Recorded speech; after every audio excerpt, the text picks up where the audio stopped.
Nimekuwekea video inayomuonesha Askofu Gwajima akiongea kwa uchungu sana na akilaani matukio yanayoendelea kutokea nchini Tanzania ya utekaji, watu wasiojulikana na wanaharakati wa kisiasa mbalimbali kuwindwa na kutekwa na kuuliwa.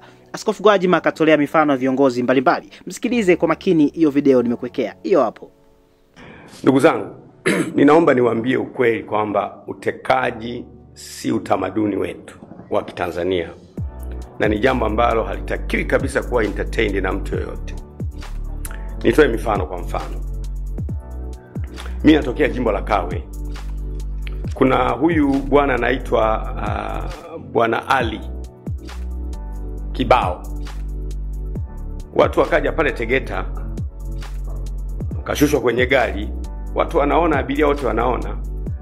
Alafu akashushwa, kesho yake kapatikana amekufa.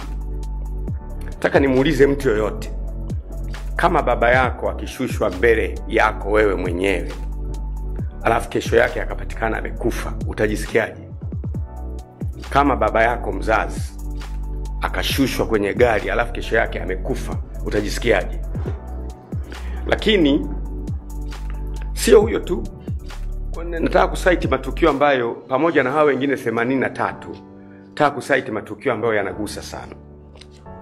Tumeona juzi kule mtu anaitwa Mdude, ambaye na yeye watu wamekuja nyumbani kwake, wamevunja mlango, wamemchukua akiwa hai mbele ya familia yake, wameondoka naye, mpaka leo hakuna mtu anayejua yuko wapi. Na hata hatujui naye anayefuata sasa. Unaweza ukanyamaza, kumbe unafuata wewe. Kwa hiyo haya mambo kwa kweli yamezidi kipimo. Mimi nataka niseme, lengo langu la kuongea ni kusema mimi sikubaliani na vitu hivi 100%. Hivi vinaitwa vya kijinga, havifai kutajwa kwenye jamii ya Tanzania. Sasa nataka nishauri ufumbuzi wake. Si kweli, na nasema tena si kweli, kwamba vyombo vyetu pia havina habari kabisa na kinachoendelea. Hiyo si kweli. Si kweli. Mimi nashauri mambo yafuatayo, kwamba wakuu wa vyombo ili wafanye kazi zao kwa umahiri, wanatakiwa wasiondolewe kwenye kazi zao kwa mapenzi ya mwanasiasa aliyewaweka, ili wawe na uwezo wa kukataa baadhi ya mambo anayowaambia ikiwa wanalinda maslahi ya nchi. Kwanza hiyo. Jambo la pili, vijana wetu wanajeshi, kwa maana ya vijana wetu wa idara ya usalama wa taifa na vijana wetu polisi, magereza na jeshi la wananchi, maslahi yao, kwamba hawa vijana walipwe vizuri.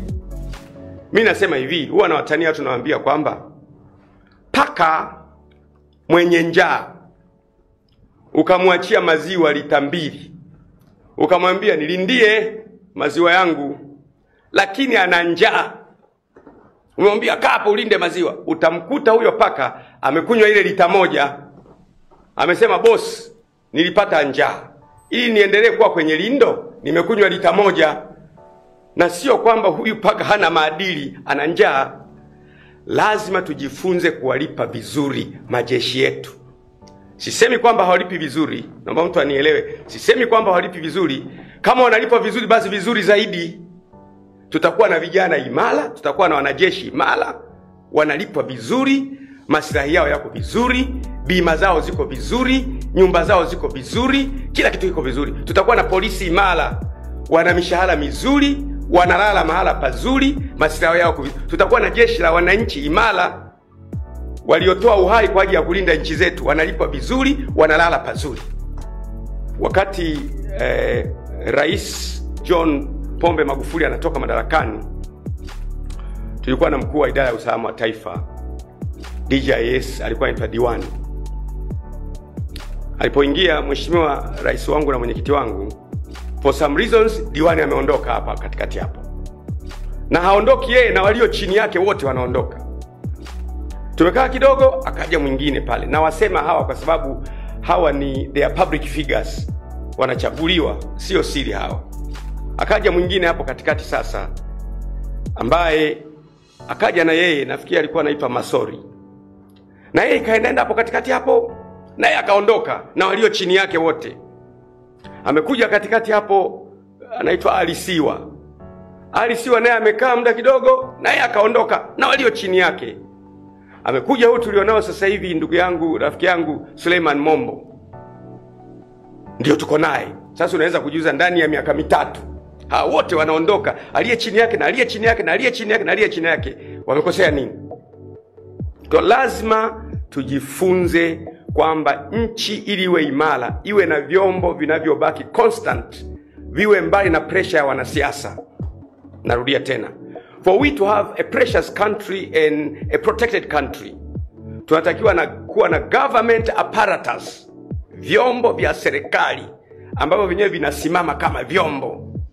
Vikiliona jambo ambalo ni hatarishi kwa nchi, vinasema hapana, na hapana yao haileti wakadhulika na familia zao. Leo hapana akisema amezulika, hapana hana kazi, ubalozini anapotea. Na kwa nini nimetoa ushauri wa wazi jamani? Kwa sababu ninaotaka wasiondolewe madarakani ni vyombo, hawezi kujisemea wenyewe. Ninaosema wasiondolewe madarakani kwa sababu wametimiza wajibu wao wa kizalendo ni vyombo, hawezi kujisemea wenyewe. Unataniuliza, kwa nini sasa hujamwambia Mheshimiwa Rais? Kama nimwambia Mheshimiwa Rais ndio mnufaika wa hayo mambo. Si kama unanielewa? Rais yote, sio tu Mama Samia. Mimi siongei nikiongea rais, naongea taasisi ya rais ndio mnufaika wa wale. Hata mimi ningekuwa mwanasiasa, una pressure za kisiasa, si utamtuma mtu huyu bwana, hebu shughulika na yule, ndio mnufaika. Ukimwambia mnufaika kwamba yeye ndiye ajipunguzie, hakuna utakachoongea. Ninaongea ili watu wote wenye akili na wanajua kuzitumia wayasikilize maneno yangu. Vinginevyo kule mbele tutapoteza nchi. Mkuu wa idara ya usalama wa taifa anateuliwa na rais wa Tanzania bara na wa Zanzibar, na msaidizi wake anateuliwa na rais, ni mteule wa rais. Na kwa ujumla wake kwamba kiongozi mkuu wa idara ya usalama wa taifa na wa pili na wa tatu na wa nne, hawa wote kusema kweli wanapatikana kutokana na mapenzi mema ya rais wa nchi. Hiyo ni kweli, mapenzi mema ya rais wa nchi. Inaweza isiwe moja kwa moja, lakini ni wateule wa rais wa nchi. Sasa na vile vile kama rais wa nchi akijisikia kwa sababu za maslahi ya nchi au ya uongozi hakutaki, pia wanaondolewa na kiongozi wa nchi, wanateuliwa na kiongozi wa nchi na wanaachishwa kazi na kiongozi wa nchi. Vile vile kwenye jeshi la polisi, mkuu wa jeshi la polisi IGP naye vile vile anateuliwa na mkuu wa nchi, lakini pia anaondolewa na mkuu wa nchi. Vile vile magereza, mkuu wa jeshi la magereza pia na yeye anateuliwa na mkuu wa nchi na anaondolewa na mkuu wa nchi. Vile vile na jeshi la wananchi CDF, na yeye vile vile mkuu wa jeshi la wananchi anateuliwa na rais na anaondolewa na rais. Kwa rais akiona vyovyote vile anaweza kumuondoa wakati wowote. Kwa mfano huyu mkurugenzi mkuu wa idara ya usalama wa taifa akaona liko jambo ambalo ama Mheshimiwa Rais ama mamlaka za nchi zinafanya kinyume na uzalendo wa Kitanzania, halafu akashauri, bwana, mimi kama mkuu wa idara ya usalama wa taifa ninaona kwamba hili jambo linahatarisha usalama wa nchi, liachwe. Anafukuzwa kazi. Lakini alichofukuziwa sio kwamba amefanya kosa, anatetea maslahi ya nchi, ndio maana kimemfanya afukuzwe kazi. Kwa hiyo tukifanikiwa kuwalinda hawa wakuu wa vyombo wasifukuzwe hivi kirahisi, watakuwa na uwezo wa kuisimamia nchi yetu vizuri bila kupata madhara yanayoathiri familia zao. Nafikiri umeshaiangalia mpaka mwisho, hivyo nataka ucomment, uongee chochote hapo chini. Usisahau kulike, kushare, kucomment na kusubscribe. Asante. Karibu tena wakati ujao.